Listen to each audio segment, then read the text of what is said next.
Well, hi everyone. Welcome back to the Parent Pivot podcast on this day after Labor Day. I'm Steve Cummings. I'm Julia Cummings. And today, as we were backing out of the driveway, we were heading to Starbucks, and we're we're almost coming up on first day of fall. And what did you say? Got a month left. That's September.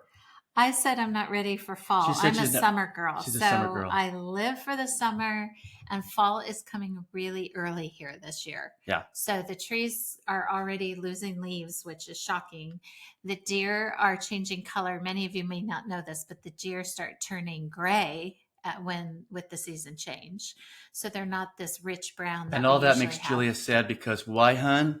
Because I love the sun. Well, and you know what? Here's what a good husband does. Julia's green turbo VW Beetle. This is your third one. We were dating first turbo. Well, right, but when we were dating, you had a yellow one. Yes. We got married. I bought you a white one when you turned 50. Totally surprised you. Yes. And we just got you a green one a few years ago. Yes. Got the sunroof. She just puts it to the pedal and she goes. So her tags were due here in Georgia. Your tags are due on your birthday. Yeah. So hers were due a few weeks ago, and I went, "Oh shoot, I gotta go do that." So it was only a week ago. A week ago. So I went down to the tag office and got her a personalized plate, and then I challenged our kids, "Hey, Dad will give you $20 if you can guess what Mom's personalized plate is."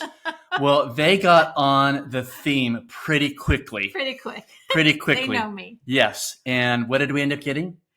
It says more sun. More sun. So if you're in Georgia, you're driving around the Atlanta area and you see this green bug go by that says more sun, just toot your horn and wave at Julia. Yeah. But anyway, you didn't come here to the podcast to listen to that of what's going on in Steve and Julia's life, but we are back. Sure they do. You guys care about what's going on in our lives. Yeah, maybe a little bit. Okay. I was going to say, so I don't like pictures of myself and I really don't like this YouTube thing.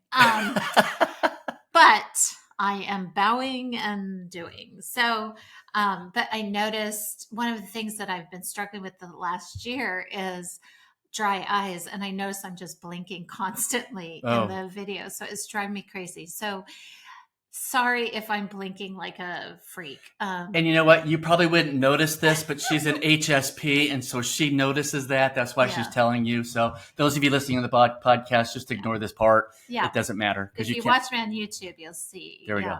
My eyes. Anyway, as we like to do, I like to kick it over to Dr. Julia and say, "Sweetheart, who is not really a doctor, not really a doctor, but she's got the skills. She could. I don't have the education. Well, you don't want to spend the time getting that, but you could if you wanted to. Probably. Okay. Sure. Anyway, last week we had on Jill Savage, who wrote the book Empty Nest, Full Life. Yes. Right. We had her on, and we thought we'd just follow up a little bit with, okay, I've got an empty nest. Now what, right? Or is that what the topic is, or? Yeah, kind of. Yeah. So she goes, we didn't talk about it in last week in the interview too much. Right. But I just want to go into kind of some further depth with it. And so I took notes. So forgive me if I'm staring at my notes because I really wanted to cover that. Oh, and I had it open to a verse I wanted to read because she says we barely bring up verses. This is great. I know, but now I'm going to have to find it again. Oh, okay. Well, in the meantime, yeah. Hey, it's a Parent Pivot podcast, and hey, we're here waiting for Julia to find the verse. Oh, here it is. It's Isaiah 43:19, which says, and it says, "Be alert, be present. I'm about to do something brand new. Ooh. It's bursting out. Don't you see it?" I love that verse. It's such a good, fun verse. And I think it's appropriate for those of us this age because it's like, hey, something new is about to happen for you. My glasses are crooked too. Oh my gosh, sweetie, most of the people listening to the podcast, stop it. This is why I can't do this. I'm like, okay, don't look at yourself. My Dollar Tree $1 glasses. Don't look at yourself. Just go ahead. Okay. Distraction. Anyway, so I just love that verse because it's just about that something new is about to happen in your life. Be there, be aware, be present, be alert, and watch for it. So some of the things that Jill Savage talks about in her book is one of the first things is having a mission field. Okay. So, as you know, when you're raising kids, there's a lot of things that you can't be involved in, a lot of things you can't do because you're bound to home, Well, you're bound and to that is your taking mission care of field. your kids, and they are your mission Yeah. field. You're creating beautiful human beings to go out into the world and make it a better place. Hopefully. Hopefully. And so, so she talks about the mission field. So some of the questions to ask yourself, and I'm going to look at my notes here for a second, are like thinking about where you needed, where can you serve where you couldn't before. And some of the ideas that she gives is like maybe there's a family member, a niece or nephew, who could use a mentor of some sort, and mom and dad just aren't the right person for that all the time because mom and dad are mom and dad. So maybe you have a niece or nephew or somebody that feels more comfortable talking to you. So, Mr. Pragmatic here, part of the podcast. Yeah. Let's say that, that sounds like a good idea. How would I go about that? I mean, am I just going to jump in and say, come on, we're going out to dinner and mentoring you? Or that becomes... you're not forcing yourself No. on anyone. So but what's a practical way that you can perhaps start you that? just start reaching out to them on a regular basis Okay. where you are you are taking them to dinner, or you are just spending time with them, or you're just finding out about their life, or whatever it is. Okay. All right. That's good. Mentoring doesn't have to be official, or, it can just be... I am mentoring you. Sit down and listen to me. Gotcha. There you go. So that's what we're talking about. It's kind of done incognito. Yeah. Or perhaps because you're beyond the realm of being a mom. Well, you're still mom, but maybe there are some young moms that you want to spend some time with and mentor. Or dads. There are plenty of moms groups at churches. They don't have so many dad I know. groups at Dads, churches. for whatever reason, we don't have like dads groups. It's Yeah. kind of like, I don't That's need to because, moms sometimes stay at home and dads. I gotcha. Yeah. So I think that's probably has to do with it. Okay. Mission field. So going, just a mission field of young moms or anybody, just open your eyes to what's needed around you. Maybe you can go on an actual mission trip. Maybe you can go to another country. So our daughter, she went on something called the World Race. Most people have not heard of it. It's not to be confused with Amazing Race, but it's the World Race. And the World Race goes to 11 countries in 11 months. And one of the things that they offer is to have mentors for the group that goes. Yeah. So you have... we talked about doing this, and I forget what the actual title was because we actually went to a training and everything. Something about not retiring. No, not that. Oh. It was, we were going to go and be mentors, and like you go to the country, one of the countries where they are every 3 months. Yes. And you show up at their country and you kind of spend time with these kids and mentor them and spend time with them because they're out on the mission field. That's they're right. getting Okay. burned out. They need some encouragement. I'll try to find a link. It's through Adventures in Mission. I'll try to find a link to that, put that in our show notes. Yeah, that would be great. Okay. So, that's something that we talked about doing. But maybe, if you have a faith community, perhaps your faith community does have mission trips that they go on occasion, or even go to the inner city or whatever. Okay. I know when we were in Oregon, there was a woman who started a homeless ministry at her church, and they fed the homeless. They went around and picked them up every Wednesday. They brought them to the church. They fed them a good meal. They gave them socks and underwear. They let them shower. They had a whole thing. So, anyway, there's some ideas. The other thing to look at is passions. Passions. What are your passions? Like NASCAR. What's your passion? Baseball, NASCAR, golf. Besides that. Well, I have my own ministry that God's given me to mentor men, as you should say, to help shepherd their hearts, get our men out of our heads and into our hearts, because most of the time we're not expressing our emotions. We're not allowed to express our emotions. We're supposed to be toughen up and whatever. So I have right behind me here, you see that brand new deck back there.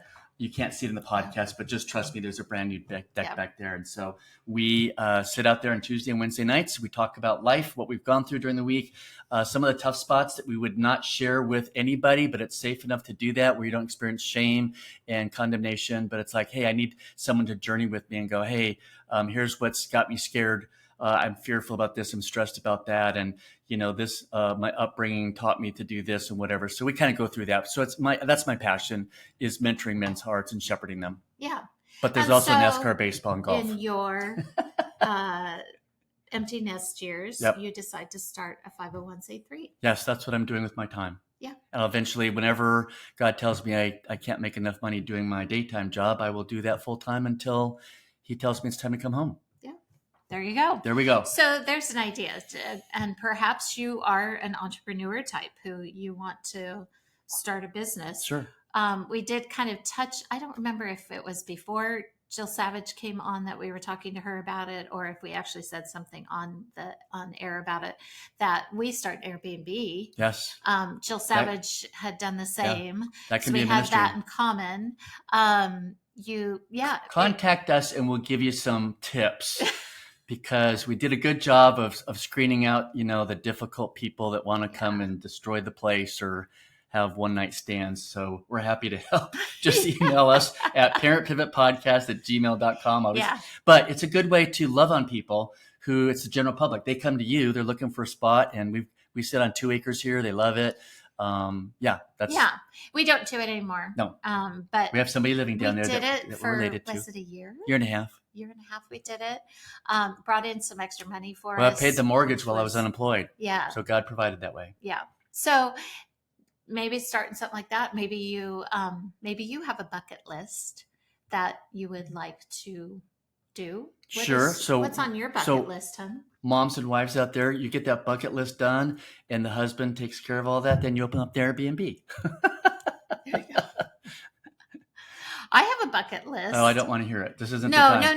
Oh, okay. I mean, I'm thinking of one thing. Oh, bucket list is what you want to do before you die. Yeah. Oh. What were you thinking? I was thinking of a honeydew list. Like, my bad. You weren't making any sense. No, I'm sorry. Can we hit rewind? Anyway. Bucket list. What's on your bucket we're list? Being goofy today. What's on your bucket list? Well, I was just going to say, one of the things that I have always wanted to do is go to all the baseball stadiums. I would really like to do that.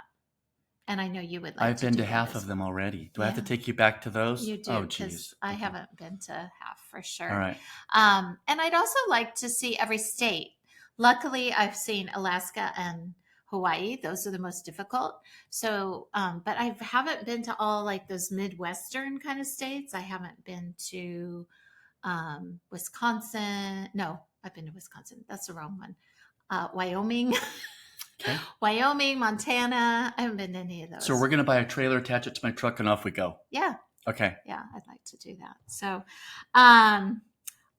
another question to ask yourself. Okay. Self. When you have kids, you spend a lot of time saying, if only I had money to do ABCD, whatever it is. Why are you whispering? I don't know. Okay. We don't want them to hear.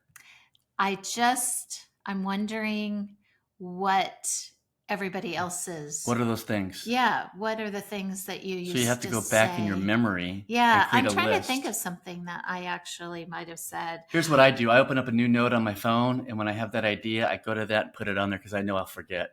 But then I don't remember what I titled that note and I can't find it. So Ever had that happen? Raise your hand. So you go searching. I go searching. Yeah. Anyway, I know one thing for me was family vacations. If we had money, we would have gone on more family vacations, which we still. We got we a boatload still of family don't that we'd have to pay for on that one. That's still kind of an if only, but maybe you're in a different financial situation where you actually can do something like that, right. and make a difference. Yep. So mission field, passions, what else? Bucket list, work, career, school. Yeah. Would you like to go back to school? No. Well, a lot of people would, I think. I mean, who was I? You should get your doctorate. I was talking to my niece last night, as a matter of fact, at family dinner, and she's about to start her master's, and she was telling me she's doing it through University of Arkansas or something. It's Okay. an online thing. And she said, yeah, they have PhD programs. And I'm like, oh. But the thing that keeps me from doing it, aside from the money, but the time. It's 6 years to get a PhD. And I just am like, 6 years is just... That's a long time. Plus you got to write a dissertation. Yeah, it's a long time. I am not excited about education. I get enough to be able to provide for my family, and that's good enough for me. I don't seek after. Well, you got your master's. I did. Yeah. And then we're stopping. Yeah. I enjoy education. I enjoy all of that. Which, if any of you knew me in high school, you'd actually be quite shocked at that. She was not a reader. Let me tell you this much. No, she was not a reader. Education bound at all. Yeah. So here's what will happen. Julia likes to read novels. At this stage of my life, I like novels. Okay. Yeah. So if she finds a novel or two from a favorite author that she likes, I will not hear from her till the book is done. So this is when I get to turn on the baseball games and the NASCAR races and watch them on the big screen while she sits in another chair reading like crazy. So otherwise I'm watching the games on my laptop so she can have the big screen. Yeah. It's in my DNA to devour books. And yes. My whole family is like that. Okay. What else? On to the next thing. Yes. So the next thing that Jill Savage talks about in her book is friendships. Ooh.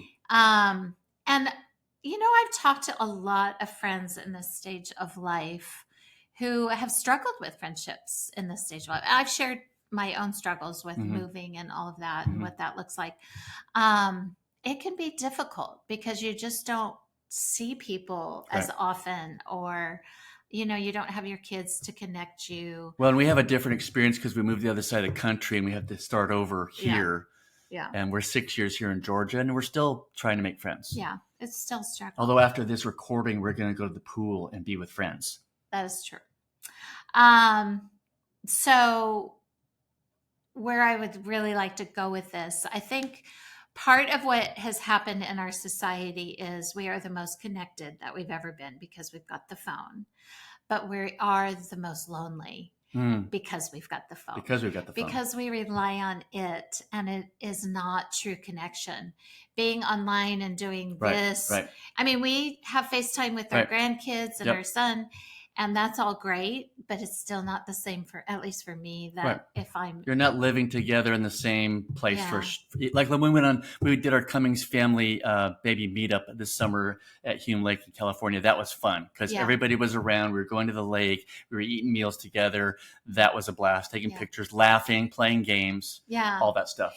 You really need friendships that are face-to-face, not to get rid of old friendships that, maybe you can't see people as often, but you need face-to-face. Right. And I think one of the things that happened during the pandemic, unfortunately, is people became a little more afraid to go out. And as a result, even when the pandemic became over, it was habit to go to church online, to watch it online or whatever. Church attendance has still suffered because of that. Yeah, I think so, because it's like, oh, I don't feel like going. I can do whatever. But if you don't have those face-to-face interactions and see people, it just becomes a different experience and you're losing connection, true connection. Right. Here's a challenge I would put out there. In our neighborhood, we live, there's about 42 properties. It's a circle. It's very rural, lots of trees, lots of deer, and everybody pretty much knows everybody. Mm-hmm. And I know where all the dogs live and I know their names.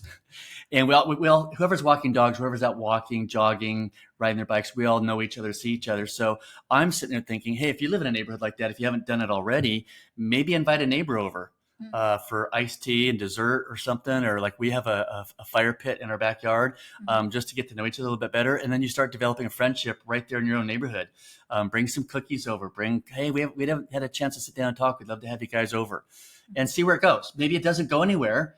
And that's okay because they're your neighbors. You'll see them again sometime. But if you really hit it off and you start talking to them and you have some common stories, like I just found out a week or so ago that one of our neighbors about 4 doors down, found out she's walking her dog, that she's from Southern California. And she goes, I go, I'm too. She goes, well, where? I said, Orange County. She goes, I am too. Where? And she tells me the Fountain Valley Huntington Beach area. I go, oh my gosh. I tell her where we used to live and where our kids went to school. She's like, oh my gosh, I know where that is.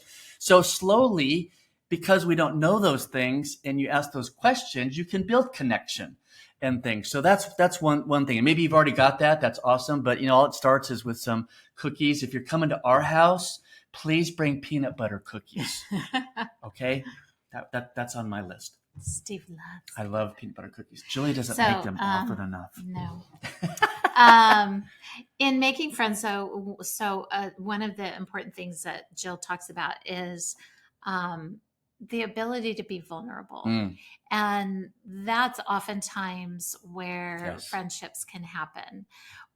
So I remember being back in California. I was probably in my 40s at the time, and I was leading a group in like Tuesday morning Bible study. And I have a tendency to be very vulnerable. But what I noticed that happened because I was that way is it created an atmosphere where everybody else felt like they could be vulnerable. So that becomes just an important thing when you are trying to make friends. Yep. So, and Jill in her book talks about sharing different stories. Yep. She talks about sharing your life story, which is kind of an overview. It's an umbrella look. It's, not every it's where I grew up, just a family. We moved here. These are my jobs. It's kind of, it's that next layer down from, so what do you do for work? Where do you live? It's you go down the next level. So I call that level 1. Exactly. Level 2 is? Well, it's not It's not by levels? It's not really by levels. Okay. It's just different types of stories. Okay. So then she talks about telling your faith story. So if I'm telling my faith story, I'm going to share maybe when I became a believer.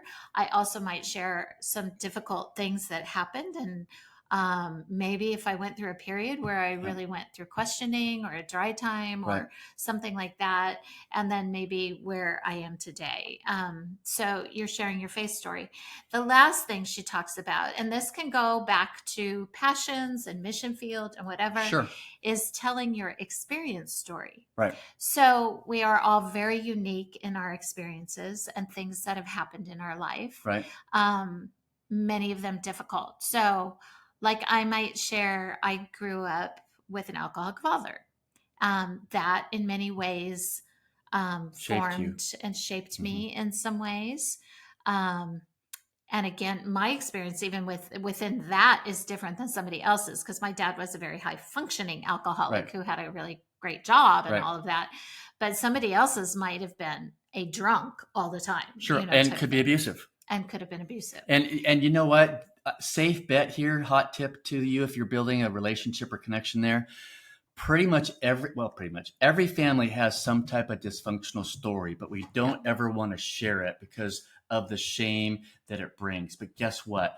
We all have them to a degree, and addiction is throughout people's family trees. There's so many different types of addiction. We're both coming from counseling backgrounds, and I was going to say, we haven't gotten there yet, but I was going to say, this is what my men's group, Bringing Kingdom, is all about. We are vulnerable. I start with my story, and when people hear my story, we talk about it. That invites them in to share that. And now guess what? All that shame, all that condemnation is gone, because it's all of a sudden, wait, you experienced that too? Oh my gosh, I thought I was the only one. And so now you've grown a little bit closer together because you've shared some common things together. And now that it's not even, you don't even thinking about asking out for the next opportunity, like going, hey, let's grab dinner next week. Let's vacation together. Let's do stuff like that. And pretty soon your friendships and your relationships start to form. And it takes us to be vulnerable enough to have that emotional courage to saying, yeah, you know what? As soon as you say, I didn't grow up in the best of families, everybody's going to go, me either. Yeah. Me either. We've all got something. We all want to put on a mask and say, oh, I grew up in the perfect family and we all loved each other well and we came to Christ and we go to church. It's like, okay, yeah, that's the phony part of you. Tell me about the real you. Well, it also might be the real part of them as well. Okay. It's not all phony. It's putting on a mask. It's putting on a mask. It's just that that's not all there is to the story. I understand. Sorry. Didn't mean to offend anybody else.